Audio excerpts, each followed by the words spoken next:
Tell me when.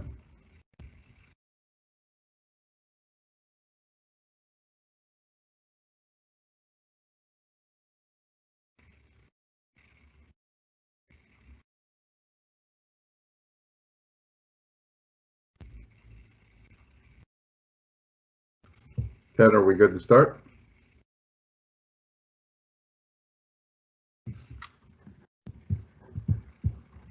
Very good. Okay, good. So nice to meet everybody. I am Tommy Simon. This is Valentina. I show her picture so everybody can see her. I'm coming to you from my mom's house in Noonan, Georgia, as we're going to get ready for a wedding on Saturday. And Val comes from Medellin at her home office.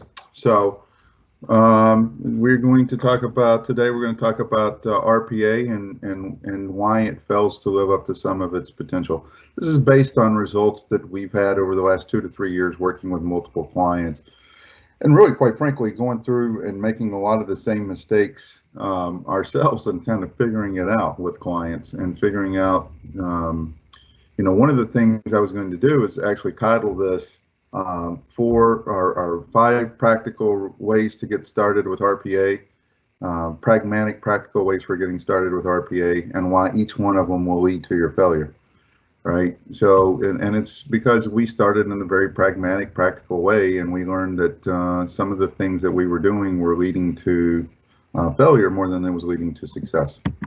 So, resume slideshow. All right, so I'm on the slideshow.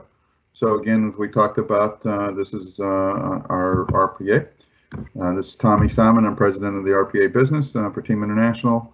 And I asked Valentina to join me today. She's product owner of our RPA business, or really she's the product owner of our RPA catalogs. We have industry catalogs, which is going to be a webinar coming up in a couple months or a couple weeks around catalogs and why pre-built catalogs can help speed time to value in RPA. And Valentina oversees our industry catalogs for healthcare, healthcare payers, healthcare providers, insurance, and so she's going to join me today. So before we jump in, let's talk about why Team became interested in RPA. So, because I think it's very relevant to why everybody, companies are becoming relevant. We were at a client, we were doing a technology strategy, laying out the 3-year plan for a company that really needed to vitalize all of its technology. And one of the things that became very obvious is they were doing a lot of manual tasks, and not just manual tasks, but they were doing so much manual tasks, they had people that were working with them for 15 or 20 years that had tribal knowledge that if they left, they were in trouble. They didn't, all the knowledge would leave with them, and these people were very expensive. And so a PE firm had come in and had mandated a certain amount of growth and a certain amount of cost cutting, and it became really evident very quickly they weren't going to get that without having some serious automation. And so we started doing RPA. We investigated the different ways, BPM tools, and somebody came to me with RPA. And we started looking at it and pretty soon decided that UiPath was a good option for them. And so when they first came to me, they came to me with a spreadsheet and said that they wanted to automate the spreadsheet first. And of course, my first reaction was like, really? How are you ever going to get enough value in automating a spreadsheet? That's just crazy. And so, but once we looked at it and started doing a use case for it, we found that there were 15 different people that were in different tabs of that spreadsheet up to 10 hours a week. So it was 2.5 resources that basically we were, 150 hours. So it was 3.5 resources that we were going to basically allow to go do other things, other higher value things. And so once we looked at what it would cost to develop, it was about $75,000 in development cost. It was about $750,000 in value when it was all said and done off one spreadsheet. Now, not every client has that kind of result, but for the company that we were working with, we wound up doing about 10 RPA processes that we automated with UiPath for a total cost of development cost to them was about 250, 300,000. The total savings yearly was 3.5 million. And again, we worked with their finance department to give us those numbers. It wasn't us coming up with those. That was their finance department. And those were hard dollars saved. They weren't fuzzy math like management cost and facility cost and things, reduced errors. We counted those as benefits, but the cost savings itself was 3.5 million in labor, right? So it opened up my eyes, and so I went back to team and said, hey, I think we need to jump into RPA. This is going to take off, and it has. So why has it taken off? Val, I know you're out talking to customers every day. Why don't you take a couple of these and just kind of talk a little bit about what you're seeing? Yeah, sure. So mostly in our company, in our customers, Tommy, we've seen that they come to us willing to implement RPA because mostly they want to either balance their workload, like remove some mundane tasks from their employees and increase their productivity, which at the end translates into happy, productive employees and a happy, productive company. Also, because they want to they might have a lot of persons working in a single process and a lot of manual input on that. That manual input at some point creates manual errors, human errors that are costly, that are expensive sometimes for companies, which at the end translates into high transactional costs. So they come to us also because they want to decrease those transactional costs. Most things also to most times also to accelerate their processes, increase their capacity, because they don't want they want to run the process on demand, or they want to run it on increase the frequency that they run in the process on. So that's another RPA. It's a really good fit to make those things. Yeah, you said something that's a hidden cost. I think the biggest reason what I've seen out there is people aren't looking to replace employees. What they are trying to do is keep people from leaving the company. A high retention rate. If they have people leaving, it costs a lot of money to retrain somebody new to learn, and so one of the hidden costs is just in manual processes is the cost of hiring and replacing existing employees who left because they were unhappy. I think that's a major reason why companies are doing this. I think that productivity is certainly another reason. So if you can get somebody to do higher value tasks, then their productivity, or their if you look at it as their output versus their cost, becomes much higher.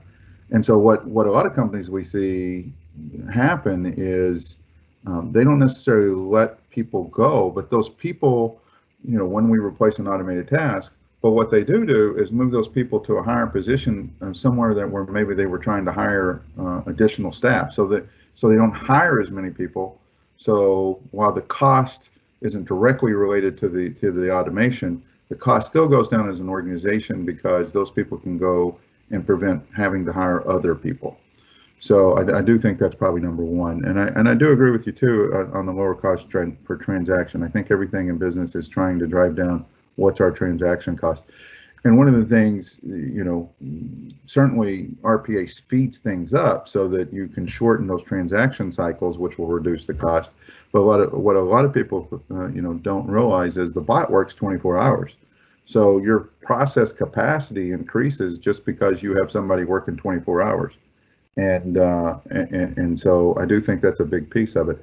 Another piece is, I mentioned in the first use case where we talked about the spreadsheet, de-risking the business is a huge part of this. We were talking to a mental health company out of Texas that had two people who were doing month-end close, and they spent most of their time doing month-end close, and they'd done it for 20 years, and both were retiring, and they had no idea what they did from a month-end close standpoint.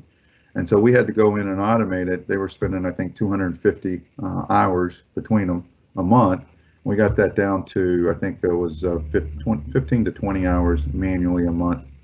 And But more importantly than the cost savings or the time savings was that we were able to document exactly what was being done, and that helped the business reduce the risk to the business as those people retired. I think you actually have a customer that you're working with right now, Val, in Houston, an insurance company where they're looking to do month-end closing itself. You want to talk a little bit about that? Yeah, that's right.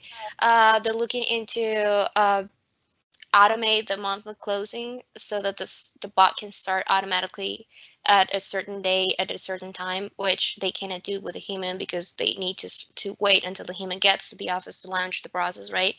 They also want to increase the process efficiency and generate more data with that. So this is a really good point that I like from RPA, is that once you start digitalizing your processes, you start creating new data that you didn't have before. And the data nowadays, it's gold. So if you have new data, you can analyze it. You can then optimize your process because you've identified the real flaw of the process, and it becomes a cycle, right? Then when you have a mature process, you can move on to maybe including AI capabilities into the process. So we have some clients in which we've applied machine learning, maybe to predict, to forecast, or to do better segmentations of your clients. So it's just, for me, digitalizing the process in starting with the RPA is just the first step in the cycle, right? But at the end, you can get up to including AI capabilities and analytics and all of that, and increase your value and increase the value that you're adding to the company. So That's yeah. a great point. I think you make 2 points. One is RPA. I think a lot of people understand BPM for a long time, and RPA is another step like BPM. And I'll take just a second to explain my view of this, because I get this question a lot. What's the difference between BPM and RPA, and when should you use both?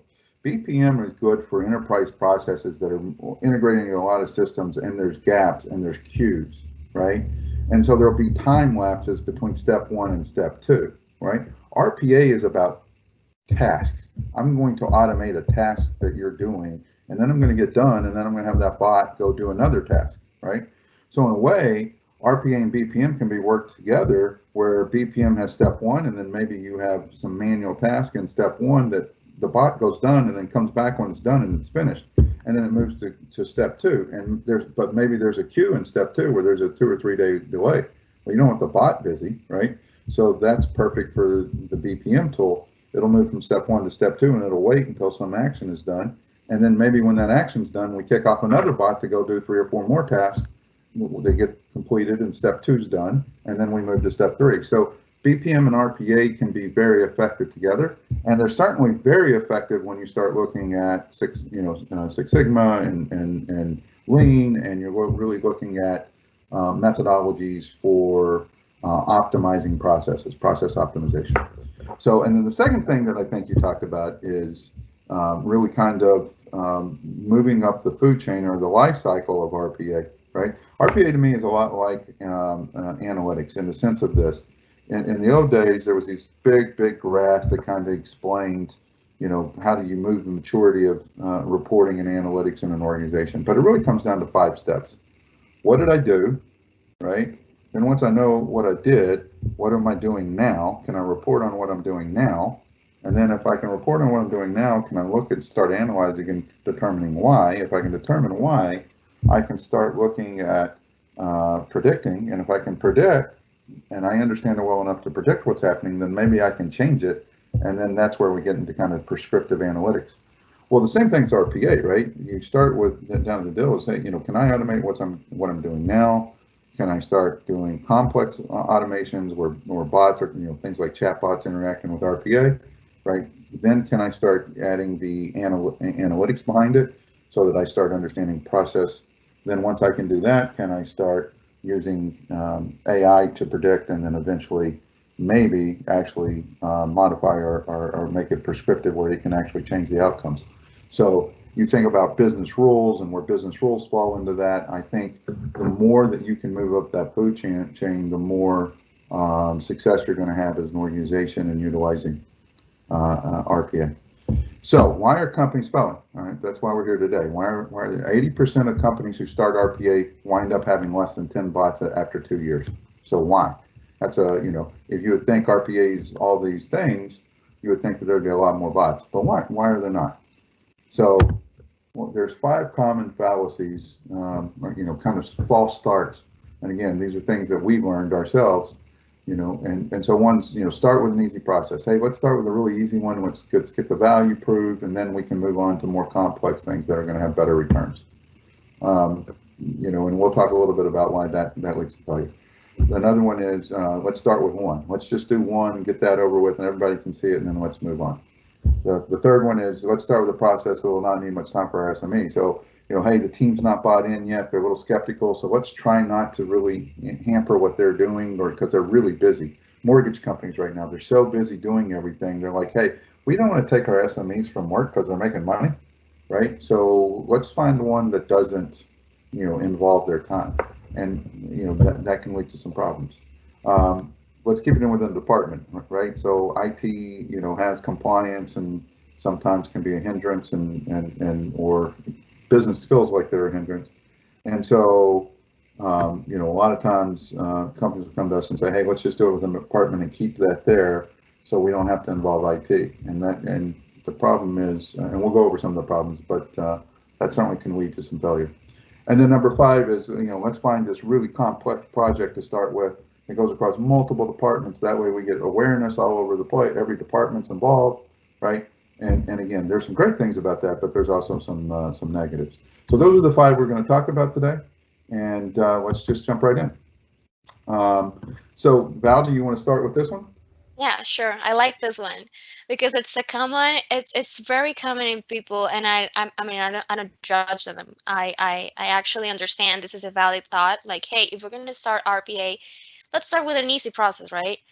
Let's start with an easy process that proves our ROI, that proves the value, that doesn't require a lot of time from our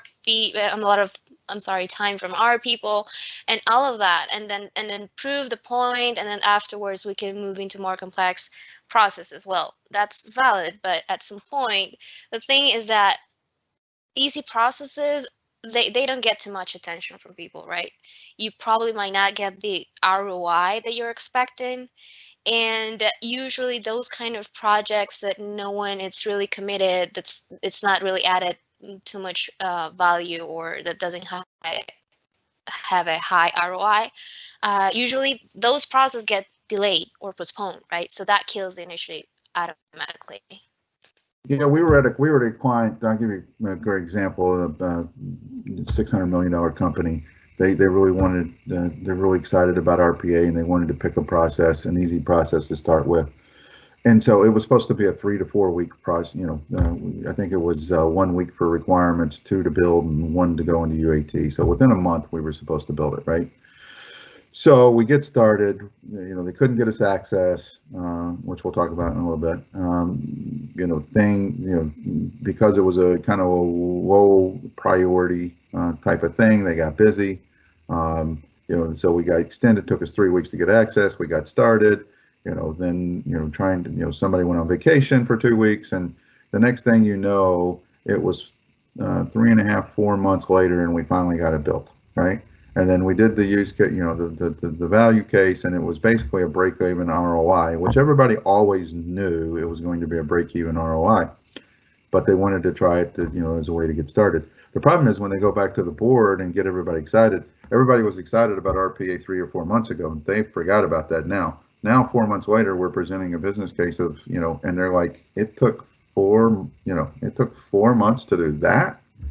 Oh my God, right? This is going to take way longer than we anticipated. This is not going to have near the value, right? And so it took a lot of convincing to go back in and the next time, and we'll talk about. I'll finish up with a use case about this client, but needless to say, it was a hard sell. So it does make sense to start with an easy process, but what we tend to do is try to start with 5, and we'll go into that. Let's start with 1 bot. I'll talk to you a little bit about that. But let's start with one bot. One of the problems with starting with one bot is if there's a delay. For example, with one client, we were doing one bot and everybody was excited about it starting, and then IT released the new was going to upgrade ERP 3 months, and so like 2 months in, they were going to start the project in 2 months. It was going to take 6 months for it to be over with. And so it completely killed all momentum because we couldn't do anything without the ERP because we had only picked one bot. So one of the things that we've recommended to other clients is, find 5 or 6, find a complex one, find a couple of mid-complexes, and find 3 easy ones, right? And then mix them up so that you have continual releases. So, you may have your first one in 3 weeks, and another one in 5 weeks, and another one in 7 weeks, and another one in 9 weeks.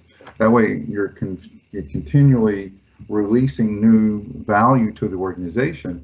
But in addition to that, if one gets a roadblock, like a new ERP system being implemented, you can move resources over to the other 4 and get those done quicker, and then come back so that there's not these big gaps. Because what happened is we spent 5 or 6 weeks getting that bot ready, and then found out we couldn't go any further. And now we're almost 2 months out, and we got to start over with the second bot.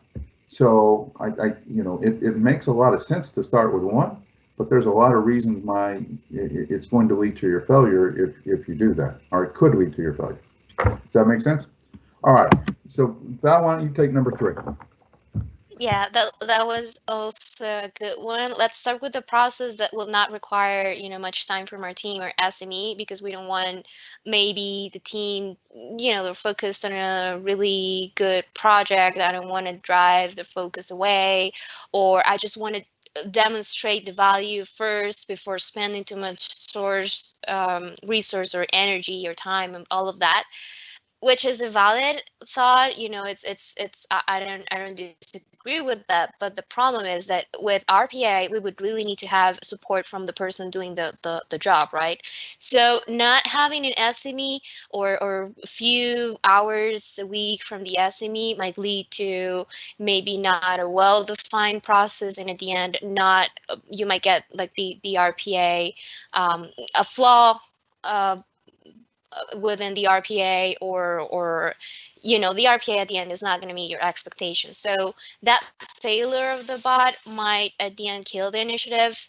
And yeah, that's what we've seen. I mean, SME is really important. It's a key piece in the process. Yeah, I think it makes a lot of sense when you're thinking about it. You can do an easy one to get people to buy in, but the problem is if you do that, you're automatically telling them that's not an important enough process to spend your time on. Right. So it's easy for them to delay it, right?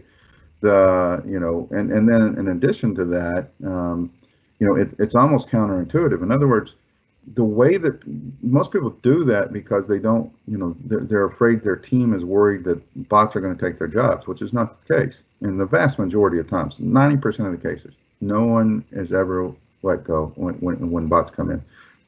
They just do higher value activities. But if you do a bot without their participation, they're still going to have angst. They're still going to be worried about it, right? The way to eliminate that worry is to actually get them involved, to see that it's not going to be something that's going to threaten their job, that to get them actively into it and understand how easy it is to do, right? So it's almost counterintuitive. And by the way, in the mortgage example that I talked about, where they didn't want to get their SMEs involved, the truth of the matter is, even though they were producing revenue, if they had spent 6 weeks with us, their revenue would have probably been doubled, right? Their output per person would have been doubled. The cost would have been substantially decreased, so their EBITDA would have substantially increased. So because of the amount of time that it takes, or the lack, or I guess because how quickly bots can be developed, it's you don't need an SME for that long to already start getting 5x and 10x results. So it's actually counterintuitive, right? And then to Valentina's point, if you deliver something with value because you didn't get people involved and you're trying to prove the concept, well, what's worse than a crappy bot, right? So I think that if you're going to do it, you have to be willing to invest the time. So, all right. Let me just do 4. I'll jump into this one. A lot, I understand IT has compliance, but it's a fallacy to think that if you go into and just keep it within your department, you're not going to need IT's involvement, or you're not going to need involvement from the executive team. I'll just say corporate involvement in general. Things like security, right? You're going to need to set up security. You're going to need to set up access. By the way, the longest part of most of our bot developments is getting access to systems, right? When you're talking about some of the global companies we're talking about, it may take us 6-8 weeks to get access to the system, and it may only take us 4 to 6 weeks to build the bot. So one of the lessons we've learned is start with access. If something you think you're going to want, start getting access immediately. The way bots work, you set them up like people, so they have passwords, so you can do audit and compliance, etc. And so getting that access, starting day one to start working on that access with the IT department is key. And I say working with IT. Every project that we do now, before we start, we sit down with IT and talk about what we're going to do and how we're going to, even if we're hosting it, because even if we're hosting the bot, IT still needs to know that the information's secure. We're still going to have access to systems, so even if we're hosting it. So we're going to have to work with IT to get those accesses and understand what can and can't be done, what's allowed and what's not allowed. So in all projects, you really need to think about involving IT. Now, it can still be business-led, and I would be 100%, if you ask me if I think this should be IT-led or business-led, I think it absolutely should be business-led. That's the thing that, from the successful clients we've seen, they've had strong business leaders and sponsorship. But to think that you can do it without IT or without IT knowing it or without IT slowing you down, that's just a fallacy. It's not going to happen. So. All right, and then why don't we, did you have anything on that one, Valentina? No, I was going to say exactly the same thing. I mean, IT needs to be involved in all the process because of security and accesses. That's the main challenges that we are facing at this point. Getting the accesses, you're totally right. So that's a really good point because most of the times I understand that working with IT might be challenging for the businesses, but it's for sure required for RPA. Yep. All right, and then let's do the last fallacy. Right. So why don't you take that one? Yeah, sure. So you might think that working with more departments would lead us to having more ideas, get more champions. It would probably, and this is true, raise the awareness of bots within the company, which is one of the things that we want to get to, right? But at some point, working with those large teams and all of that might be challenging from a project perspective, and that means that you could get a lot of distractors at some point. So it would be difficult to get to your ROI if there are a lot of people involved, if there are a lot of distractors, if they're not sure about RPA. So even from the Scrum perspective, which is the framework that we use to lead our projects, working with large teams, it's definitely a challenge for sure for the project. So just not, I would suggest not have a large department's project, but maybe 2 or 3 teams involved in 2 or 3 different opportunities within the company. That would be my suggestion. Yeah, I think based on our experience, by the way, doing these projects are great. Out of all of these, if I were going to start with one, and I had to pick one of these that I was going to do regardless, it'd probably be this one, because you can work through some of the issues. But what we've seen work is, let's say there's 4 departments in an enterprise still. Instead of trying to do the first bot across all 4, where there's collaboration that has to be done, et cetera, SMEs, and they're not familiar with it, there's a lot of angst. Now you got to go to 4 or 5 departments and try to deal with the angst that comes with RPA sometimes. So what we found is, instead of doing one of those to start with 3 or 4 different departments, but do some, do 1 or 2, 3, again, trying to do more than 1 per department. Probably start with 3 per department. Do those that are kind of contained. So let's say within HR, within operations, within marketing. Then once you've done 2 or 3 for them and they understand it as a department, and they're not, as concerned about it, then you can start doing some of the cross enterprise solutions, and you've already won them over because they've seen it work for their department. And everybody's a little bit selfish, right? I want to know what it can do for me and my department. So once you've kind of proven that to them, then they're a lot more relaxed when you have these multi-departments and more educated. They understand it, so they bring with them values and ideas on how to get things done. That if you try to do it on the first one, not only are you trying to lay out the, deal with the angst, but you're also trying to lay out the process, and everybody wants the process to kind of be their thing. But when they become champions, and they bring that that company knowledge, that pre-company knowledge that you don't have when you're first starting off. They bring that, and they become much more of a solution architect, if you will, than what we've seen when we try to do one of these as the first one, right? Because they're still trying to figure it out. They don't want to go solution anything because they're not sure what it is. They're not sure about it. So typically, instead of trying to start with the first one, do a couple for each departments that are going to be involved, and then get them on board, and then go do the bigger one. All right, so I think that's all of the fallacies we're going to talk about today. What I thought we would do is kind of talk about what are some of the recommendations are. Okay, so how do you get started, right? So as I just mentioned, I think starting with departments is still a good thing. Let them be a champion. Do a couple of easy ones for them, or a series of easy ones for them, so that they kind of get on board and learn how to do it and start. You start getting where you want to be when they start coming to you with ideas versus you coming to them with ideas. Hey, at first you bring a list of things and say, hey, other people are doing these. Which ones of these would be interesting to you? But when they start coming to you and say, hey, can't we do X, Y, and Z with this? That's when you really start getting some champions. And then when you want to know when you get organizational learning is when they start saying, hey, we can have bots that react with bots. When they start understanding how bots can react with bots to do multiple complex processes, that's when you have organizational learning. So I think that's number one. I think, and as I mentioned in number two, the easiest way to get started, the hardest thing is just getting people to imagine what can be done. They kind of conceptually get RPA, but trying to make conceptual understanding into actual reality of processes and identifying use cases is probably the hardest part of RPA, to be honest with you.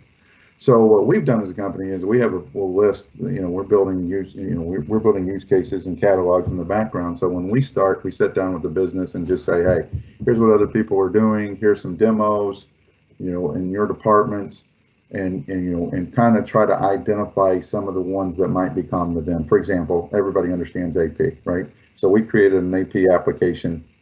I think that was the webinar last week where we demoed that.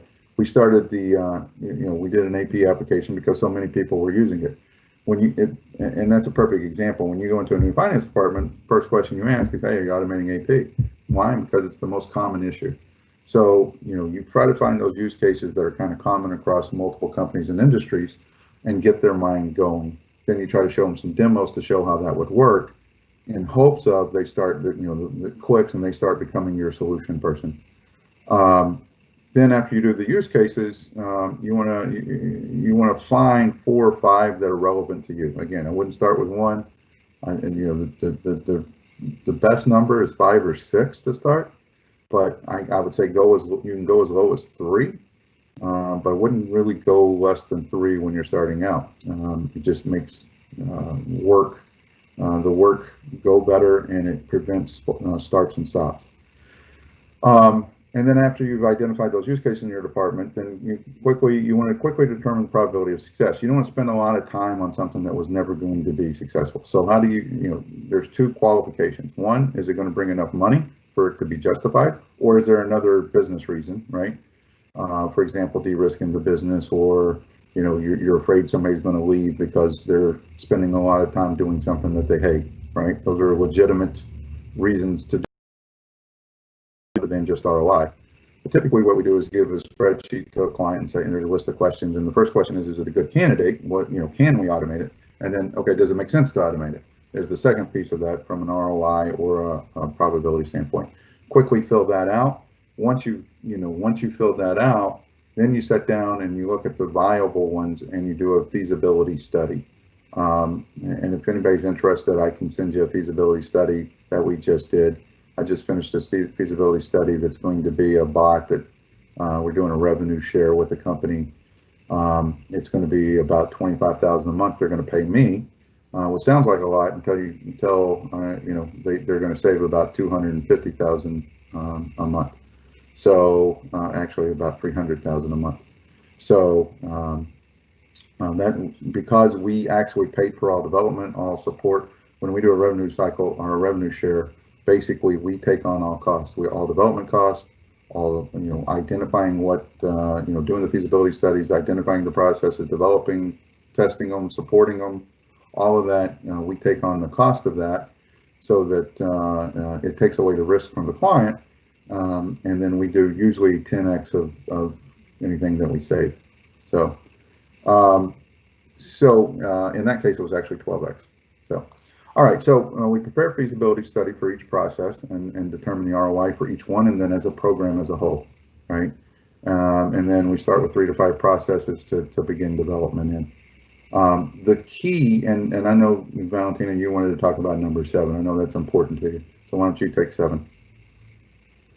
Yeah, sure. So for me, it's key to understand what's driving the ROI within the company. So like sit down and analyzing the process, make sure that what are the things that you need from the RPA for sure, like what's the acceptance criteria for you and what's the expected ROI. So like try to measure how much this process costing today, how many hours it's taking from your team. If we want to translate that into a dollars amount, how much would that be, and then turn that into maybe the investment you're going to get and the ROI that you're going to get, and the acceptance criteria. For me, it's key in the process, and that's what we do every time we have a new customer coming in. We sit down, as you said, start with 3 or 5, do all this analysis, set the acceptance criteria and the ROI, and then try to come up with a plan, a mixed plan between low ROI, mid ROI, and high ROI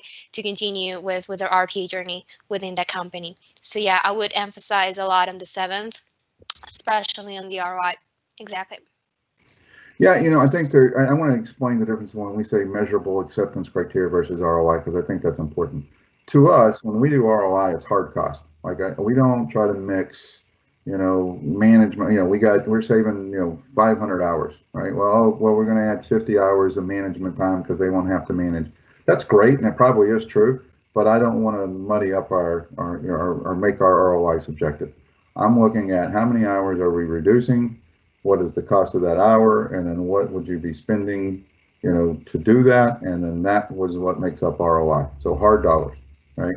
Measurable acceptance criteria is more the other things, right? So think about it as I want to reduce errors. We're getting a high rate of errors. We're getting 12% errors. We want to reduce that by 10%. We want to get that down to 1.5%, right? Or under 1, or under 2, whatever the number is, right? That's a measurable acceptance criteria, right? And so it's not, could we quantify that in dollars? Absolutely, right? But I don't want to put that as part of the ROI business case because, again, I don't want it to be subjective. So those are that's the difference between acceptance criteria, measurable acceptance criteria, and ROI. ROI is hard dollars. Acceptance criteria is the other things, like maybe transaction time. We want to go from, the case that I was just talking about before, where we got 12x. It was 3.5 hours per audit. We're taking them down to an hour per audit. That was a measurable acceptance criteria, right? All right, and then and then measure performance before and after. So when we do feasibility studies, we kind of your finance team comes to us and gives us the numbers they want to use in the business case, and we document that. And then at the end, when we've developed it, we go back and say, okay, did we hit those numbers? Do we think we're going to get what we said that we were going to get in the feasibility study? If the answer is yes, we move it to production. And then, but it's critical to also measure it every 6 months, 8 months, because it could either go up or down over time, right? And so I think it's also critical to from a communication standpoint, again, how do we get RPA ingrained in the organization and it becomes a strategic value that's producing lots of business returns, right? So we want to continue to communicate to the executive team and to the organization the benefits of that process over time, right? Because in most cases, the ROI actually goes up, not down. Because as you scale, let's say you grow 50%, RPA probably, that bot's probably going to be costing you about the same thing. So over time, your returns will get higher and higher, right? And so I think it's from a communication standpoint, it's important to measure it periodically. And then, you know, if you want, so this is all about getting started. Now, how do you scale? And at some point when you scale, you're going to need a C-level sponsor, right? I think that's, we'll talk about the upcoming seminars, but in 2 weeks, I'm going to talk specifically about this and how I have this kind of conversation with C-levels. The short of it is, I won't give away too much, but you know, the short of it is, let's say you take $1 billion company with 25% general and administrative expenses. So that's, you know, somewhere between $200 and $250 million. Well, if we set a goal of, let's say 10%, to reduce 10% of SG&A, or maybe it's 5%, right? So, you know, we could be talking about 15 million a year in expenses, but let's just say it's 12 million a year at 5%. Well, how much would you spend for that, right? So would you spend $1 million for 3 years to get, you know, over $1 million the first year, over 2 million the third, and then by the third year, get your $12 million, right? So, and you would go down to maybe $1 million in support costs, or $500,000 in support costs to get that 12 million in cost improvements. So you set goals for that, and then you basically create a COE and a governance plan to, and then there has to be a mandate from the C-level to all the different business units saying, hey, we are going to cut your SG&A by 5%. These are the people, whether that's internal or external consultants, that you need to talk to help define what processes you can automate in your departments to give you that 5%. And then we have a dashboard that we can actually use to measure that, you know, each department's goals, each group's goals, each division's group goals. We can break down as far as we want and set goals for the cost attainment and then measure that over time. So that is where you start really getting your true scalability. You start seeing RPA as a strategic value, and then it becomes a, you know, it scales across the organization. All right, and so and then after that, I'll just finish up with that. After that, you know, what you would do is basically you create a roadmap, right, at each department and set the goals and measure it, and then that way you can communicate to each department what processes are going to be done what, and so they understand when they're getting their results. All right, and then the last thing I would say is just make sure you involve IT and security to avoid any future roadblocks. I can't tell you how many times we started projects and then, you know, because the business wanted to, you know, stay within the business, but at some point you got to involve IT. And usually they would wait till the end, and then there would be future roadblocks or delays. So it might take us 8 weeks to build the bot, and then it may take us 3 months to get through IT because, you know, whether IT likes it or not, we're all people, and you know, the fact that we didn't involve them sometimes can cause hard feelings, and you know, then they kind of dig their heels in a little bit more, and it just causes a lot of problems, right? And so I really recommend that from day one you get IT's involvement, even if they're not going to be leading it. So, is there anything else you'd like to add to that, Valentina? No. All right. So I think I went over what I was thinking I was going to do. So I'm going to be brief so we can get to Q&A. Do we have any questions? And hopefully somebody's going to tell me where these questions are showing up. This is the first time I've done it. Apologize, everybody out there. If you've got a question, please let us know. Tommy, you don't have questions for now. Okay, I'm looking. I'm trying to find them. I don't know where they're at. So let's just go through and I'll finish up then. Well, hopefully that's good because we explained it so well that nobody has questions, and not that we were so boring that everybody turned off and didn't care. But let's talk real quick about the upcoming webinars. Next week, we're going to talk about 2 proven ways for starting RPA, kind of the bottom-up, top-down approach. We just talked a little bit about it. I'm going to go into more detail, and then I think we're going to talk specifically about the strategic and structured approach for kind of creating a roadmap with goals and expectations, and then we're going to talk organizationally what you need to do to get ready to do that, like whether you're going to use an external firm or an internal firm, what are the roles you need, what are the different things that you need to do to be ready for RPA. And then the last thing we're going to talk about is, for this month anyhow, is how industry catalogs. I told you Valentina is doing catalogs right now for industry. So what if I went into a healthcare company and they said, hey, I have 100 bots. You know, instead of it taking 3 years to go build 100 bots or 4 years to go build 100 bots, I can implement them right now in the next 6 weeks, and you can start getting value over those bots, right? So, for example, you know, maybe it's insurance verifications, right? It seems to be a common one. So there's different, we have about 7 different modules in healthcare. So we can implement all of them, or we can implement the module, or we can individual single bots. Maybe it's imaging. A lot of hospitals have so many images they're dealing with manually. A lot of bigger hospitals have EMRs that they've got to go make these combined medical records for, and they're doing it manually. So these are bots that we're building for other people, and then we're also building bots kind of to general best practices in the industry, so that I can go to future clients and say, okay, CEO of Mr. Healthcare, network, right? Here's the 100 bots. Within 3 months, you can be realizing $5 million in savings or $10 million in savings. So we're going to talk a little bit about those catalogs, what those catalogs are, and why they're important, and why they can bring reduce time to value within RPA. And the other thing is, go ahead. You got a question? Okay. What was the question? How do you manage incremental requirements from easy projects to have real-time capacity in terms of resources and infrastructure? All right, so I'm assuming this is in relation to the catalog, and it's funny, I was just on a call with a big consulting company yesterday, had asked me the same thing. So you do have incremental requirements, but that you find things, you start with things that take very little time. For example, we have created a bot that will automate COVID reporting, the input of COVID reporting into the state databases that have to be reported on. And by the way, each state uses the same database, they just have a different define. So 95 to 98% of each state's database is the same. So within a day or two, we can modify it to each state, right? So that's phase 1 of that bot. That's easy, right? So once I've done it for one, I've done it for all, other than maybe 100%, right?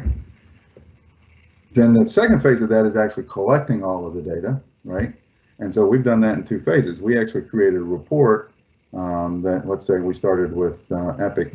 We created an Epic report that can pull a lot of that data for us, and then we can standardize that report. So I can go to a hospital and say, this is the report you need to make in Epic with your Epic developers, and then we can use the bot to pull from that information. So again, you try to standardize it as much as possible. Will you ever get to full standardization? No, but we've seen that we can get anywhere from 75 to 95 as long as we're using the same system, particularly in SaaS systems. So if you think about SaaS, Point Quick Care, right? Point Quick Care is an EMR for post-acute. If you and they don't really make a lot of changes or configurations in their system. So if I build a report for one location using PCC, let's say the report that we did, we're doing an audit report. We automated reporting. So if we can build that audit for one location, then it's built for 22,000 other locations, right? And so now, with very minimal effort, you can expand that and across many organizations with very few resources, right? But in some cases, we are on the back end. The good news is we're in Medellin, where we have affordable resources, and we have somewhere we'll be over 100 developers by the end of the year, and we're starting to build our own catalog group that will modify from one client to another when we move one. Like if we go from a catalog for one client and then we're going to go to do it the same catalog with another client, then I'm going to have a group of implementation experts doing that. I hope that answered the question. That was long-winded. Sorry. Any other questions? No. We don't have any other question. Well, then I guess we were closer to the hour than I thought. So I'm glad that we allocated an hour. So I appreciate everybody's time. Valentina, appreciate you joining us. And if you have any questions, Tommy. feel free to reach out to me, Valentina, and Samir. I should actually do there. There's our contact information. I don't have Valentina's. My fault, Valentina. But trust me, reach out to Valentina. Not only is she more friendly than I am, she's much smarter than I am about all this. But in all candor, if we can answer questions, we're glad to do it. So I think part of going down this RPA journey is to help not just our clients, but our prospects and the community in general, advance RPA and the value that it produces. So thank you. Have a great day, and we'll end it now. Thank you. Thanks, everyone.